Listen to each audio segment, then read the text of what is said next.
છોટાઉદેપુર કોંગ્રેસ દ્વારા શહેર પ્રમુખ, તાલુકા પ્રમુખ અને તાલુકા યુવા પ્રમુખની વરણી કરવામાં આવી। છોટાઉદેપુર કોંગ્રેસ દ્વારા શહેર પ્રમુખ, તાલુકા પ્રમુખ અને તાલુકા યુવા પ્રમુખની વરણી કરાઈ છે। આગામી નગરપાલિકા અને ખાલી પડેલી પંચાયત બેઠકો માટે ચૂંટણીની તૈયારીના ભાગરૂપે છોટાઉદેપુર કોંગ્રેસ દ્વારા છોટાઉદેપુર શહેર અને છોટાઉદેપુર તાલુકા સંગઠનના પ્રમુખોની નિમણૂક કરવામાં આવી છે।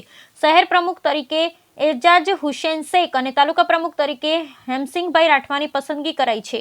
છોટાઉદેપુર તાલુકા યુવા પ્રમુખ તરીકે ઉમેશ રાઠવાને નિમણૂક પત્ર આપ્યો છે। નવા નિમાયેલા પ્રમુખોને નિયુક્તિ પત્ર એનાયત કરવામાં આવ્યા। કોંગ્રેસ નેતા સુખરામ રાઠવાની અધ્યક્ષતામાં કાર્યક્રમ યોજવામાં આવ્યો, જેમાં અર્જુન રાઠવા, નગરપાલિકા પ્રભારી ભીખાભાઈ રબારી, ઇરફાન મકરાણી, કોંગ્રેસ જિલ્લા પ્રમુખ સહિત આગેવાનો, સરપંચો અને કાર્યકર્તાઓ હાજર રહ્યા। Bureau report Rehan Patel.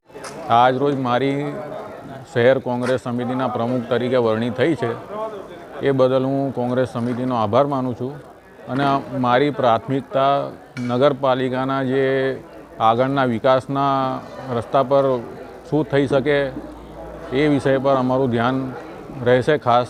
અને નગરપાલિકાની અંદર જે લાલિયાવેડી ચાલી રહી છે, વર્ષોથી ફોગિંગના મશીનો, તમારે રોડ સ્વીપરો એ ભંગાર હાલતમાં પડી રહ્યા છે, એમનો કોઈ ઉપયોગ થતો નથી। એ સિવાય તમારે નગરમાં જે ભૂગર્ભની લાઈનો છે એ લાઈનો વ્યવસ્થિત રીતે ચાલતી નથી। પમ્પિંગ સ્ટેશનો બંધ છે, જેની મેન લાઈન ઓરસંગ નદીમાંથી પસાર થાય છે, એ મેન લાઈન તૂટી ગઈ છે। હવે એ ગંદુ પાણી વોટર વર્ક્સની અંદર જાય છે, ફતેપુરાની અંદર, અને ત્યાંથી 4 વોળોની અંદર પાણી જાય છે। એ પાણીથી ગામની અંદર રોગચાળો ફેલાય છે। ડાયરિયાથી અમારા વિસ્તારોમાં 4 મરણ 1 મહિનાની અંદર થયા છે। એ બધી કામગીરી માટે અમે આગળના સમયમાં પાલિકાને રજૂઆત કરીશું અને પાલિકા એની ઉપર કામ નહીં આપે તો અમે પાલિકાની વિરુદ્ધમાં ઉગ્ર આંદોલન કરીશું। અને બીજા પણ જે મુદ્દા છે પાણીના છે, અમુક વિસ્તારોની અંદર ફિલ્ટર પાણી મળે છે, અમુક વિસ્તારોની અંદર ફિલ્ટર પાણી નથી મળતા, એ પણ બહુ મોટો મુદ્દો છે। કાકાને ઘોડેલી ફરે આજે તમે જોઈ રહ્યા છો કે છોટાઉદેપુરના આંગણે છોટાઉદેપુર નગર અને તાલુકામાં કોંગ્રેસને 2 નવ યુવાનો મળ્યા છે।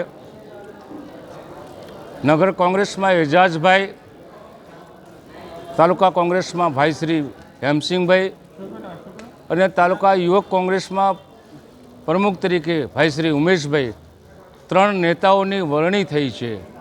એ 3 નેતાઓને મારા તરફથી, જિલ્લા સમિતિ તરફથી અને પ્રદેશ સમિતિ તરફથી અભિનંદન પાઠવું છું। હું આશા રાખું છું કે આ 3 જે નિમણૂક થઈ છે એ નવ લોહિયા યુવાનો કોંગ્રેસને મજબૂત કરવા માટે કામ કરશે।